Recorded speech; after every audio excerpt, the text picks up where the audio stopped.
Dani, keeper van Leeds United. Engeland, we kunnen gewoon Nederlands met je praten. Ja, ik praat gewoon Nederlands, ja. Oké, helemaal top. Dani, stel jezelf even voor. Ik ben Dani, ik ben 18 jaar. Ik speel voor Leeds United in Engeland. Ik heb 3 jaar lang bij Ajax gespeeld. Nah, teman-teman, kali ini saya akan kembali lagi membahas mengenai kabar terbaru dari Timnas Indonesia. Dari sini mungkin saya akan membahas mengenai updatean terbaru mengenai pemain-pemain keturunan dan juga pemain-pemain abroad ya yang saat ini berada di luar negeri dan bagaimana perkembangannya. Nah, di sini saya langsung saja akan membahas tuntas tontonnya mengenai kabar terbaru itu. Oke, yang pertama tentu saya akan membahas sosok Dani van der Heuvel. Nah, banyak yang sudah tahu dan sudah familiar dengan pemain ini. Namun sebelum saya bahas, jangan lupa tekan like-nya tontonnya, kemudian komen dan juga subscribe serta tekan tombol loncengnya agar kalian mendapatkan notifikasi dari video saya selanjutnya. Oke, Dani van der Heuvel saat ini dia membela ya klub Leeds United U21 dan dirinya pun saat ini memang bermain secara positif di sana karena selalu mendapatkan menit bermain. Kabar terbarunya dia baru-baru ini ya, saya pun juga langsung melihat di Instagram dirinya, ternyata benar dia mengikuti PSSI atau mengikuti Instagram PSSI. Ada tanda tanya ya, tentu mengapa pemain ini pemain ini mengikuti PSSI. Apakah ini sebagai kode dirinya untuk membela timnas Indonesia? Tentu kita patut nantikan karena saya melihat bahwa sebenarnya ya ini mungkin ada beberapa bocoran juga bahwa diam-diam PSSI ini memang mencari beberapa pemain-pemain grade A ini untuk di kualifikasi Piala Dunia nanti yang jika lolos melawan ini teman-teman ya, jika menang melawan Brunei ya, dan akan berada di grup F yang itu akan dimainkan di tanggal 1 ya, kurang lebih tanggal 1 November sampai 30 Juni 2024. Karena ini jadwalnya belum diatur, tetapi kita sudah tergabung di grup F jika kita menang nanti melawan Brunei. Artinya Dani van der Heuvel itu dipersiapkan untuk hal itu. Nah, ini ada beberapa kabar yang beredar ya, memang seperti itu. Namun ya saya melihatnya sekarang kita jalani saja apa yang menjadi berita. Kita harus nikmati apa yang memang berita itu beredar, karena ya menurut saya demi kebaikan timnas Indonesia apapun bisa terjadi. Kita saat ini sudah ada kiper Hernando Ari, kemudian Adi Satrio, Nadio Argawinata, Syahrul Trisna yang memang sangat berkompeten seperti itu. Kemudian saat ini yang sedang mengurus proses yakni Seiros Margono yang memang saat ini berada di Yunani bersama Panathinaikos. Itu artinya memang kita memiliki beberapa kiper yang sangat bagus. Namun untuk Dani van der Heuvel ini, jika memang dirinya berminat ya dengan mengikuti mengfollow PSSI kemudian mengikuti timnas Indonesia, jika memang dia berminat membela timnas Indonesia, menurut saya juga sangat bagus karena dia memiliki rekor yang sangat luar biasa. Di sini saya melihat ya teman-teman ya, ada rekor yang sangat bagus bersama di Inggris ya. Dia pernah bermain di FA Cup, kemudian EFL Trophy, FA Youth Cup, kemudian EFL Trophy. Nah, itu adalah beberapa event yang pernah dia mainkan bersama Leeds United di umur 21. Kemudian juga dia bermain superior juga bersama Leeds United U21 sebagai kiper utama di Premier League tuh ya. Dia bermain sebanyak 18 kali ya, dan juga di sini saya melihat juga dia pernah menjadi pemain cadangan juga sebanyak 5 kali. Kemudian di U15 Premier League dia pernah juga bermain sebanyak 13 kali bersama Leeds United.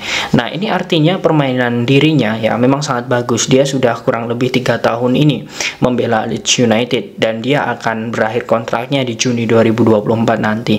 Artinya jika memang dirinya ingin membela timnas Indonesia karena dirinya memiliki darah keturunan dari sang ibu, ya menurut saya tidak masalah. Dan ini kembali lagi nanti ke PSSI, apakah PSSI mau mengurusnya atau memang dari pemain ini hanya ingin mengkode saja tetapi tidak memiliki keseriusan. Ya menurut saya ini harus dikembalikan ke dua belah pihak, PSSI dan juga pemain, apakah mau untuk bernegosiasi atau tidak. Oke, untuk statistik di Belanda tentu dirinya sudah membela timnas Belanda ya. Di sini saya melihat di sini pernah membela timnas Belanda U16, U18 dan juga U19, dan dia memiliki cap sebanyak 10 kali teman-teman bersama timnas Belanda.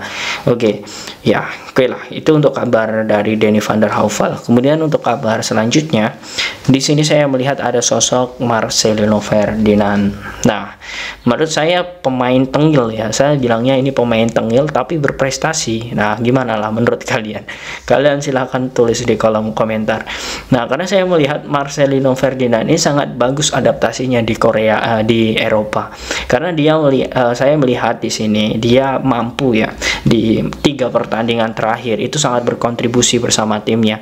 Bahkan di pertandingan terakhir ini adalah derby ya, derby di kota Denje, yakni melawan Sparta Pategem ya. Dirinya klub ini ya KSMK Denje saat melawan Sparta Pategem, dirinya bermain sebagai pemain pengganti ya saat turun minum, dan dirinya pun ya walaupun KSMK Denje tidak menang ya, sosok Marcelino Ferdinand ini sangat berkontribusi dengan hasil imbang dengan skor 2 sama. Ya, menurut saya sosok Marcelino Ferdinand ini semakin lama juga semakin bagus. Artinya kita melihat persaingan di Eropa itu sangat sulit, tapi Marcelino bisa menjawab tantangan itu. Dan ini adalah musim pertamanya. Artinya kita akan melihat bagaimana adaptasi Marcelino akan semakin bagus jika dirinya sudah 2-3 musim ke depan di Eropa. Nah, artinya pemain yang saat ini masih memiliki usia 18 tahun ini memiliki peluang besar dan kompetensi untuk bisa menjadi pemain besar hingga nanti dia tembus. Ya, kita doakan saja di Liga Utama Belgia ataupun Liga Spanyol. Nah, kita tidak tahu hal itu. Itu untuk sosok Marcelino. Kemudian kita geser ke Asia, yakni sosok Asnawi Mangkualam. Asnawi Mangkualam di pertandingan terakhir melawan Seongnam ya harus mengalami kekalahan dengan skor 2-1. Namun kita tidak perlu memikirkan bagaimana hasil itu, tetapi kita bagaimana melihat permainan Asnawi. Saya melihat permainan Asnawi ini juga sangat bagus dan memiliki kontribusi walaupun kalah, karena saya melihat di pertandingan terakhir Asnawi ternyata ya dirubah posisinya. Yang awalnya menjadi bek kanan ya, dia lebih ke winger, dan memang ini hal yang baru, tetapi sepertinya Asnawi dengan pola yang dilakukan oleh pelatih Jeongnam ini sangat cocok untuk dirinya. Dan yang menurut saya yang paling penting adalah jam terbang. Asnawi sudah mendapatkan jam terbang yang bagus dan itu adalah poin plus.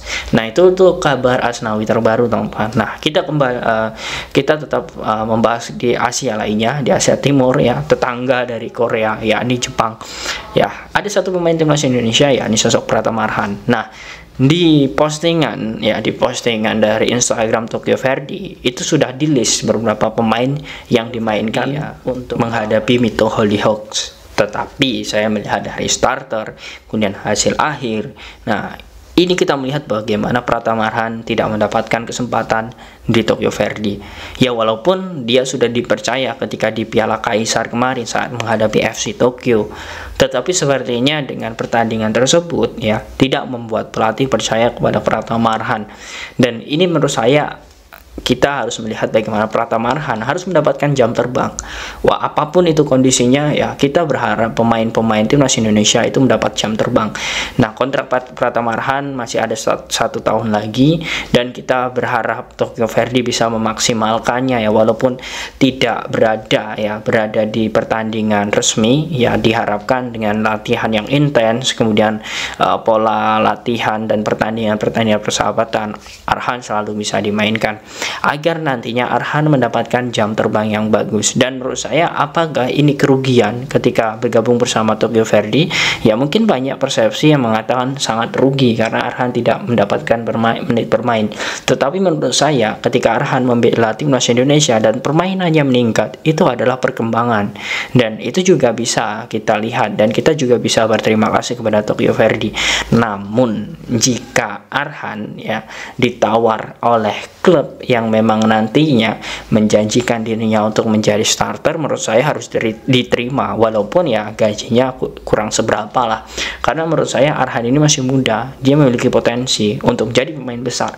Artinya tawaran ini tuh ya harus diterima dengan baik. Ya, menurut saya Sintayong pun tidak akan tinggal diam. Bahkan Sintayong pernah mengatakan jika Arhan nanti ya meninggalkan Tokyo Verdy, dia akan mencarikan klub yang menjamin dirinya di Korea untuk mendapatkan jam terbang. Nah, itu adalah kabar yang bagus teman-teman. Namun yang jelas dengan proses Arhan saat ini ya kita hargai ya klubnya saat ini, jangan sampai kita menjudge klub tersebut dengan no Arhan no party ya, no Arhan no party dan lain sebagainya. Ucapan-ucapan tersebut menurut saya membuat menunjukkan ya bahwa SDM kita sedikit rendah. Nah, jadi jangan sampai ada hal tersebut. Bagaimana tentang perkembangan para pemain-pemain itu teman-teman? Apakah kalian yakin Timnas Indonesia mampu berkembang dengan adanya pemain-pemain yang saat ini berada di luar negeri? Silahkan kalian tulis di kolom komentar.